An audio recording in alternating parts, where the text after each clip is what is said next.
Hello मेरे प्यारे बच्चों, कैसे हैं आप सभी। आशा करता हूँ सारे बच्चे फिट होंगे, फाइन होंगे और अपनी पढ़ाई शुरू कर दिए होंगे। देखो यार, अगर पढ़ाई शुरू नहीं किए हो, अगर लेजी कर रहे हो ना, तो बाद में बड़ा दिक्कत हो जाएगा। पिछले साल वाले बच्चे मुझे बार बार कमेंट करते थे कि सर काश हम लोग आपकी बात मान लेते, हम लोग मार्च और अप्रैल से पढ़ाई शुरू कर देते ना, तो हमें अभी हाफ ईयरली के समय, फिर कोई बच्चा कमेंट कर रहा था कि हमें अभी फाइनल एग्जाम के समय दिक्कत नहीं होता।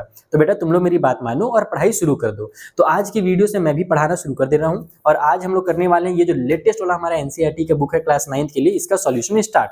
तो हम लोग करेंगे एक्सरसाइज 1.1 और इसके जितने भी क्वेश्चन है इस वीडियो में मिल जाएगा तुम लोगों को। और जो मैं आगे के वीडियोस बनाऊंगा अपकमिंग एक्सरसाइजेस के, उसका लिंक भी तुम लोगों को डिस्क्रिप्शन बॉक्स में मिल जाएगा। साथ ही मैंने आर.एस. अग्रवाल और आर.डी. शर्मा के सॉल्यूशंस पहले ही अपने चैनल पे अपलोड कर दिए हैं। बाकी जैसे ही ये बुक कंप्लीट होता है ना, मैं दोबारा से आर.एस. अग्रवाल के जो लेटेस्ट एडिशन है उनका सॉल्यूशन प्रोवाइड करा दूंगा।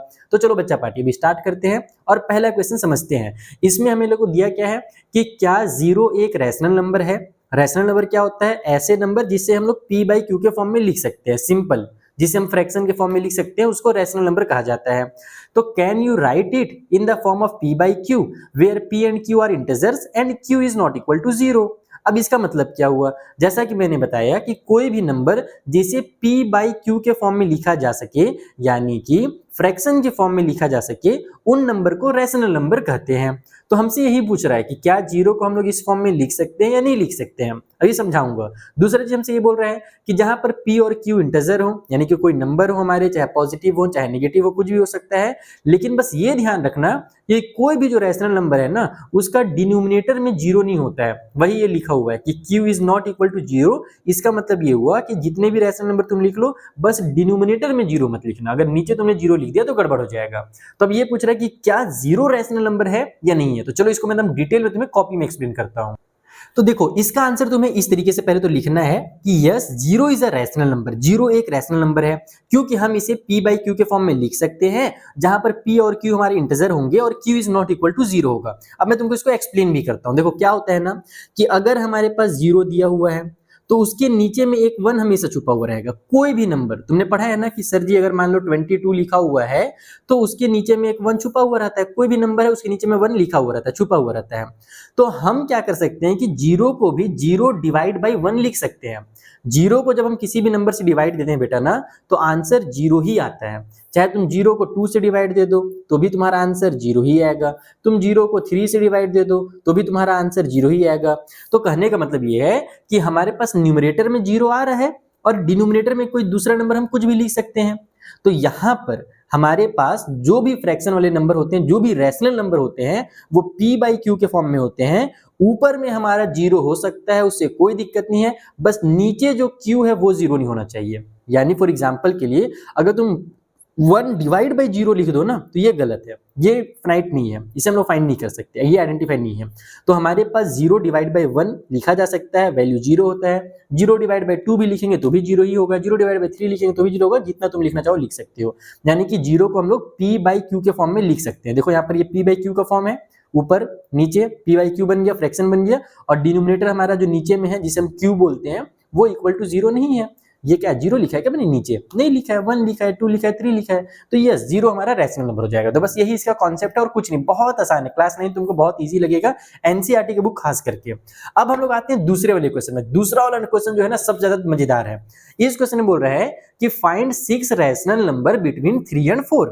3 और 4 के बीच में आपको 6 रैशनल नंबर बताने हैं। अब तुम्हारे बुक में तुम देखना, तुमको मेरे को दिखा भी देता हूं, कहीं बहुत सारे बच्चे कंफ्यूज रहते हैं ना कि सर जो बुक में आंसर दिया हुआ है वो कहां से आया है। क्योंकि मैं हमेशा बच्चों को कहता हूं कि बेटा देखो, कभी भी अगर कोई 2 नंबर दिया हुआ हो ना, जैसे देखो यहाँ पर जो दिया हुआ है तुम लोगों को, वो दिया है 22/7, 23/7, 24/7, इस तरीके से तुम लोगों को नंबर दिया हुआ है। अब बच्चे बड़े कंफ्यूज होते हैं कि सर जी हम लोग यहाँ पर ये वाला आंसर निकाल सकते हैं क्या, या फिर यही आंसर सही है क्या, या इसके अलावा भी कोई आंसर हो सकता है। तो एक चीज मेरी कान खोल करके सुन लो बेटा, किसी भी 2 रैशनल नंबर या इररैशनल नंबर जिसके बारे में तुम अभी आगे पढ़ोगे, बस इतना समझ लो कि कोई भी अगर 2 नंबर दिया हुआ है, चाहे वो 1 और 2 ही क्यों ना लिखा हो, चाहे वो 3 और 4 ही क्यों ना लिखा हो, उसके बीच में ना करोड़ों अरबों नंबर होते हैं, इन्फिनाइट नंबर्स होते हैं, इतने नंबर्स होते हैं कि तुम लिखते लिखते थक जाओगे। एग्जाम्पल के लिए जैसे मान लो यहाँ पर 3 और 4 दिया हुआ है, हमें यहाँ पर क्वेश्चन नंबर 2 में कौन कौन से नंबर दिए हुए हैं, गिवन नंबर कौन कौन सा है, तो हमारे पास बोला जा रहा है कि 3 और 4 के बीच में बताइए। 3 एंड 4 के बीच में बताइए। तो तुम लोग ये तो जानते हो, डेसिमल तो पढ़े ही हो, तो 3 एंड 4 के बीच में 3.1 आ जाएगा, 3.2 आ जाएगा, 3.3 आ जाएगा, 3.4 आ जाएगा, 3.5 आ जाएगा, 3.6 आ जाएगा, 3.7 आ जाएगा, 3.8 आ जाएगा, 3.9 आ जाएगा। फिर हमारे पास उसको तुम 4 कर सकते हो अगले नंबर को, या फिर तुम इसको और क्या लिख सकते हो। अभी तुम लोग सर अभी तो 10 ही नंबर हुआ, आप तो बोले करोड़ों नंबर होता है, तो बेटा दूसरा नंबर सुन लो, 3.11, 3.12, 3.13, 3.14, 3.15, 3.16, इतने नंबर आएंगे बेटा, इतने नंबर आएंगे, मैं बोलते बोलते थक जाऊंगा, तुम लिखते लिखते थक जाओगे। तो कभी भी दो नंबर के बीच में इनफिनाइट नंबर होते हैं। अब बोलोगे सर ये आप क्यों बता रहे हो, क्योंकि इससे दो क्वेश्चन बनता है। पहला तो एक ऑब्जेक्टिव क्वेश्चन भी आता है एग्जाम में, एमसीक्यू आता है कि दो नंबर के बीच में कितने नंबर होते हैं, तो इनफिनाइट मैनी रैशनल नंबर लिखना है। और दूसरा चीज, तुमको अगर कोई भी क्वेश्चन दिया हुआ है तो बिल्कुल भी जरूरी नहीं है कि जो बुक में आंसर दिया हो तुम वही नंबर निकाल के दिखाओ, या जो तुम्हारे टीचर ने निकाला हो वही निकालो, या फिर जो मैं यहाँ पर लिखने वाला हूँ वो लिखो। तुम अपने मर्जी से कोई भी नंबर लिख सकते हो, बस आंसर सही होना चाहिए, बस आंसर सही होना चाहिए। जैसे एग्जांपल के लिए मैं यहाँ पर तुमको शॉर्टकट तरीका बता रहा हूँ, देखो इस तरीके से मैं डायरेक्ट लिखूंगा, तुम्हारे टीचर इसको बहुत मुश्किल करके बताएंगे, बोलेंगे बेटा अगर 3 और 4 दिया हुआ है ना, तो तुम क्या करो, यहाँ पर टोटल 6 नंबर बोला है, तो ऊपर नीचे तुम 7 से मल्टीप्लाई करो, 3 को 3/1 लिखो, 4 को 4/1 लिखो, फिर ऊपर नीचे 7 से मल्टीप्लाई करो। इतना लंबा चौड़ा तुमको एक्सप्लेन करने के लिए बोलेंगे, लेकिन लिखने के लिए बोलेंगे बिल्कुल भी जरूरी नहीं। देखो मैं तुमको ट्रिक बताता हूँ, तुम लिखो 6 rational numbers, 6 rational numbers between, किसके बीच में भाई, बिटवीन 3 एंड 4। अब 3 एंड 4 के बीच में 6 नंबर लिखना है ना। पहला नंबर तुम क्या लिखो, जो सबसे आसान है 3.1, दूसरा नंबर लिखो 3.2, तीसरा नंबर लिखो 3.3, चौथा नंबर लिख दो 3.4, पांचवा नंबर लिख दो 3.5। अब तुम बोलोगे सर ये तो p बाई क्यू के फॉर्म में आया नहीं, तो कोई दिक्कत नहीं है, अब डेसिमल है इसको फ्रैक्शन में कन्वर्ट कर दो। ये 3.1 को तुम क्या लिख सकते हो, तुम लिख सकते हो 31/10। क्यों नहीं लिख सकते भाई, बिल्कुल लिख सकते हैं, क्योंकि यहाँ पर डेसिमल के बाद एक डिजिट है, तो हम जानते ही हैं, ये हमने डेसिमल में फ्रैक्शन में कन्वर्ट करना क्लास 6 में सीखा है कि डेसिमल के बाद एक डिजिट है तो नीचे 10 कर दो और ऊपर नंबर को पूरा पूरा लिख दो, तो ये 31/10 हो जाएगा। फिर ये तुम्हारा 32/10 हो जाएगा, ये तुम्हारा 33/10 हो जाएगा, ये हो जाएगा 34/10 और ये हो जाएगा तुम्हारा 35/10। आगे ना 6 नंबर टोटल, 1 2 3 4 5, एक नंबर और लिख देता हूं मैं, 1 2 3 4 5 ही नंबर हुआ था, तो 3.6 भी डाल देता हूं, ये भी तो भैया 3 और 4 के बीच में ही आएगा ना, तो ये 36/10 हो जाएगा। तो ऐसे ही लिखो ना, कॉन्सेप्ट समझो ना, क्यों रटना है पूरा का पूरा। जैसे टीचर बता रहे हैं कि नहीं तुम 7 से करो, वो भी सही है, वो गलत नहीं है, जो बुक में दिया हुआ है जो टीचर बता रहे हैं वो भी गलत नहीं, वो भी सही है, वो भी नंबर तुम्हारा 3 और 4 के बीच में ही आएगा। लेकिन फालतू ना है भाई उतना एक्सप्लेन करना, उतना ज्यादा प्रोसेस को रटना। हम क्यों रटें, जब मैथ समझने वाला सब्जेक्ट है तो हम समझ के आंसर करेंगे। तो मैंने ये नंबर लिख दिया, किसी बच्चे का मन किया नहीं सर मैं एक डिजिट से काम नहीं चलाऊंगा, मैं 2 डिजिट पे जाऊंगा, तो तुम और भी लिख सकते हो आंसर। या फिर तुम कोई बच्चा का मन किया कि नहीं सर मैं ये आंसर नहीं लिखूंगा, मेरा मन कर रहा है 2 डिजिट लिखने का, तो तुम बेटा लिख दो 3.11, 3.12, 3.13, इतने सारे नंबर तुम लिख सकते हो बेटा, इतने सारे नंबर लिख सकते हो। 3 पॉइंट हमारे पास मान लो 14 लिख दिया, अब मेरा मन कर रहा है 3.45 लिखने का, तो 3.45 भी 3 और 4 के बीच में ही आएगा, ये भी ध्यान रखना। 1 2 3 4 5 मैंने लिख दिया। एक नंबर मेरा मन कर रहा है 3 पॉइंट में 7 8 यूज करने का, तो 3 पॉइंट में मैं लिख देता हूँ 7 और 8। ये भी नंबर कहां पर आएगा भैया, तो 3 और 4 के बीच में ही तो आएगा। बस इसको भी तुम क्या करो, लास्ट में p बाई क्यू के फॉर्म में कन्वर्ट कर दो, तो ये तुम्हारे पास बन जाएगा 311 डिवाइड बाई में 100, खत्म। फिर ये बन जाएगा तुम्हारा 312 डिवाइड बाई में 100, खत्म। उसी तरीके से बाकी को भी करना है। तो ये होता है फंडा, ये है कॉन्सेप्ट। ये कोई भी 2 नंबर दिया है तो बिल्कुल प्रोसेस नहीं रटने का, ऐसे सॉल्व करने का। अगर फ्रैक्शन दिया हुआ हो पहले से, जैसे कि मान लो जी हम लोग आ जाते हैं क्वेश्चन नंबर 3 में, यहाँ पर भी बोल रहा है कि फाइंड 5 रैशनल नंबर बिटवीन, इन दोनों नंबर के बीच में तुमको 5 रैशनल नंबर फाइंड करने हैं। तो फिर से तुम क्या करोगे, फिर से तुम रटोगे क्या, बिल्कुल भी नहीं, मैं रटने ही नहीं दूंगा, यहाँ पर जगह नहीं, रुको मैं नेक्स्ट पेज में बताता हूँ नीचे में, क्योंकि यहाँ पर बताऊंगा ना तो कॉन्सेप्ट में पूरा एक्सप्लेन करना चाहता हूँ, तुम कॉन्सेप्ट समझो थर्ड वाले क्वेश्चन का। तो चलो मैंने पेज चेंज कर लिया है। हमको नंबर कौन कौन सा दिया है भाई, गिवन नंबर दिया हुआ है 3 divide by 5 and 4 divide by 5। अब टीचर क्या बोलेंगे तुमको, टीचर ये बोलेंगे कि बेटा अगर बीच में ना 5 नंबर निकालने हैं ना, तो तुम क्या करो, इसको ऊपर नीचे सेम नंबर से मल्टीप्लाई कर दो। और कौन से नंबर से मल्टीप्लाई करो, तो 5 नंबर निकालने हैं तो 5 से एक ज्यादा बढ़ा करके, यानी 6 नंबर से 6 से ऊपर नीचे मल्टीप्लाई करो, उसको इक्विवेलेंट बोला जाता है। मैं वो भी तुमको करके दिखाता हूँ। देखो अगर तुम्हारे पास 3/5 दिया हुआ है, तो तुम क्या कर सकते हो, ऊपर नीचे 6 से मल्टीप्लाई करोगे ना, तो तुम्हारा ऊपर में क्या हो जाएगा 18 बन जाएगा और नीचे में 30 आ जाएगा। तो ये भी याद रखना कि जब हम लोग सेम नंबर से ऊपर नीचे मल्टीप्लाई करते हैं तो जो नया नंबर बनता है ना, वो कोई नया नंबर नहीं रहता है, ये और ये इक्विवेलेंट कहलाते हैं, दोनों का वैल्यू इक्वल है। तुम इसको ऐसे समझ सकते हो कि तुम्हारे पास एक ठो 100 रुपए का बड़ा वाला नोट है जो पूरा पहले चलता था, और एक 100 रुपए का नया वाला नोट है जो अभी चलता है, आज के जो नया आया है मार्केट में।